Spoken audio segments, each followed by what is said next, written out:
बिस्मिल्लाहिर्रहमानिर्रहीम। अस्सलामु अलैकुम वरहमतुल्लाहि वबरकातुह। नसूह कौन था? मौलाना रूम रहमतुल्लाह अलैह ने अपनी किताब मसनवी में, इसी तरह हयातुल हैवान में भी ये वाक़या मौजूद है कि नसूह एक औरत नुमा आदमी था, बारीक आवाज़, बग़ैर दाढ़ी और नाजुक अंदाम मर्द। वो अपनी ज़ाहिरी शक्ल व सूरत से फ़ायदा उठाते हुए ज़नाना हमाम में औरतों का मसाज करता और मैल उतारता था। कोई भी उसकी हकीकत नहीं जानता था, सभी उसे औरत समझते थे। ये तरीका उसके लिए ज़रिया माश भी था और औरतों के जिस्म से लज्जत भी लेता था। कई बार ज़मीर के मलामत करने पर उसने इस काम से तौबा भी कर ली, लेकिन हमेशा तौबा तोड़ता रहा। एक दिन बादशाह की बेटी हमाम गई। हमाम और मसाज करने के बाद पता चला कि उसका गिरा बहा गौहर यानी मोती या हीरा खो गया है। बादशाह की बेटी ने हुक्म दिया कि सबकी तलाशी ली जाए। सबकी तलाशी ली गई, हीरा नहीं मिला। नसूह रुसवाई के डर से एक जगह छुप गया। जब उसने देखा कि शहजादी की कनीज़ें उसे ढूंढ रही हैं, तो सच्चे दिल से खुदा को पुकारा और खुदा की बारगाह में दिल से तौबा की और वादा किया कि आइंदा कभी भी ये काम नहीं करूँगा, मेरी लाज रख ले मौला। दुआ मांग ही रहा था कि अचानक बाहर से आवाज़ सुनाई दी कि नसूह को छोड़ दो, हीरा मिल गया है। नसूह नम आंखों से शहजादी से रुखसत लेकर घर आ गया। नसूह ने कुदरत का करिश्मा देख लिया था और हमेशा हमेशा के लिए इस काम से तौबा कर ली। कई दिनों से हमाम न जाने पर एक दिन शहजादी ने बुलावा भेजा कि हमाम आकर मेरा मसाज करे, लेकिन नसूह ने बहाना बनाया कि मेरे हाथ में दर्द है, मैं मसाज नहीं कर सकता हूँ। नसूह ने देखा कि इस शहर में रहना उसके लिए मुनासिब नहीं है। सभी औरतें उसको चाहती हैं और उसके हाथ से मसाज लेना पसंद करती हैं।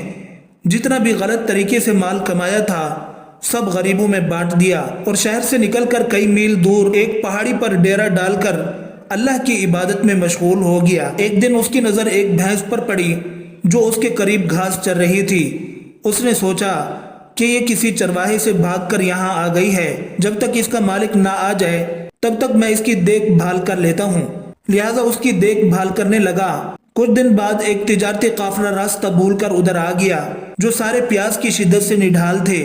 उन्होंने नसूह से पानी मांगा। नसूह ने सबको भैंस का दूध पिलाया और सबको सैराब कर दिया। काफिले वालों ने नसूह से शहर जाने का रास्ता पूछा। नसूह ने उनको आसान और नज़दीकी रास्ता दिखाया। नसूह के अखलाक से मुतासिर होकर ताजिरों ने जाते हुए उसे बहुत सारा माल बतौर तोहफा दिया। नसूह ने उन पैसों से वहाँ कुआं खुदवा दिया। आहिस्ता आहिस्ता वहाँ लोग बसने लगे और इमारतें बनने लगीं। वहाँ के लोग नसूह को बड़ी इज्जत और एहतराम की निगाह से देखते थे। रफ्ता रफ्ता नसूह की नेकी के चर्चे बादशाह तक जा पहुँचे। बादशाह के दिल में नसूह से मिलने का इश्तियाक पैदा हुआ। उसने नसूह को पैगाम भेजा कि बादशाह आपसे मिलना चाहते हैं, मेहरबानी करके दरबार तशरीफ़ ले आए। जब नसूह को बादशाह का पैगाम मिला, उसने मिलने से इनकार कर दिया और माजरत चाही कि मुझे बहुत सारे काम हैं, मैं नहीं आ सकता। बादशाह को बहुत ताज्जुब हुआ, मगर इस बेनियाजी को देखकर मिलने की तलब और बढ़ गई। बादशाह ने कहा कि अगर नसूह नहीं आ सकते तो हम खुद उसके पास जाएंगे। जब बादशाह नसूह के इलाके में दाखिल हुआ, खुदा की तरफ से मलकुल मौत को हुक्म हुआ कि बादशाह की रूह कब्ज़ कर ले। चूँकि बादशाह बतौर अकीदतमंद नसूह को मिलने आ रहा था और रियाया भी नसूह की खूबियों की गर्विदा थी, इसलिए नसूह को बादशाह के तख्त पर बिठा दिया गया। नसूह ने अपने मुल्क में अदल और इंसाफ का निज़ाम कायम किया। वही शहजादी जिसे औरत का भेष बदलकर हाथ लगाते हुए भी डरता था, उस शहजादी ने नसूह से शादी कर ली। एक दिन नसूह दरबार में बैठा लोगों की दाद रसी कर रहा था कि एक शख्स वारिद हुआ और कहने लगा कि कुछ साल पहले मेरी भैंस गुम हो गई थी, बहुत ढूंढा मगर नहीं मिली, बराए मेहरबानी मेरी मदद फरमाए। नसूह ने कहा कि तुम्हारी भैंस मेरे पास है, आज जो कुछ मेरे पास है वो तुम्हारी भैंस की वजह से है। नसूह ने हुक्म दिया कि उसके सारे माल और दौलत का आधा हिस्सा भैंस के मालिक को दिया जाए। वो शख्स खुदा के हुक्म से कहने लगा, ऐ नसूह, जान लो, न मैं इंसान हूँ और न ही वो जानवर भैंस है, बल्कि हम दो फरिश्ते हैं, तुम्हारे इम्तिहान के लिए आए थे। ये सारा माल और दौलत तुम्हारे सच्चे दिल से तौबा करने का नतीजा है। ये सब कुछ तुम्हें मुबारक हो। وہ دونوں فرشتے نظروں سے غائب ہو گئے۔ اسی وجہ سے سچے دل سے توبہ کرنے کو توبہ نصوح کہتے ہیں۔ تاریخ کی کتب میں نصوح کو بنی اسرائیل کے ایک بڑے عابد کی حیثیت سے لکھا گیا ہے۔ اللہ تعالیٰ نے قرآن مجید میں سورہ تحریم میں ارشاد فرمایا، یا ایھا الذین آمنوا توبوا الی اللہ توبۃ نصوحا۔ ترجمہ، اے ایمان والو، توبہ کرو اللہ کی طرف صاف دل کی توبہ۔ اپنے بندوں پر اللہ کا عظیم رحم و کرم دیکھو جب تک بندوں کا یہ اعتقاد ہو کہ ان کے رب کے ہاتھ میں ہی ان کی ساری چابیاں ہیں، اگر چاہے تو بخش دے اور اگر چاہے تو سزا دے۔ صحیح توبہ گناہ کو مٹا دیتی ہے۔ اللہ پر ایمان رکھنے والا توبہ کے ذریعے اپنے دل کی صفائی کرتا ہے اور اپنے رب کی معافی کی امید رکھتا ہے، چنانچہ وہ نیکی اور بھلائی کے کام کی طرف تیزی سے آگے بڑھتا ہے۔ اگر اس سے کوئی گناہ سرزد ہو جائے تو توبہ کے ذریعے تلافی کرتا ہے اور معصیت پر اصرار نہیں کرتا۔ اگر بندے سے 100 یا اس سے زیادہ بار گناہ سرزد ہو جائے اور ہر بار توبہ کرے تو اس کی توبہ قبول ہوگی اور اس کے گناہ ساقط ہو جائیں گے، اور اگر سارے گناہوں کی ایک ہی توبہ کرے تب بھی اس کی توبہ صحیح ہوگی۔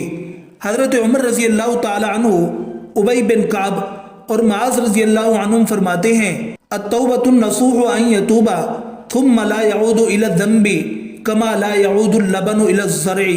توبہ نصوح یہ ہے کہ وہ توبہ کرے اور پھر اس گناہ کی طرف دوبارہ نہ لوٹے جس طرح دودھ تھنوں میں لوٹ کر واپس نہیں جاتا۔ محمد بن سعید قرظی رحمۃ اللہ علیہ کہتے ہیں کہ توبہ نصوح 4 چیزوں کے پائے جانے کا نام ہے۔ نمبر 1، زبان سے استغفار کرنا۔ نمبر 2، بدن سے گناہوں کو اکھیڑ پھینکنا۔ نمبر 3، دل سے دوبارہ لوٹنے کے ترک کا اظہار کرنا۔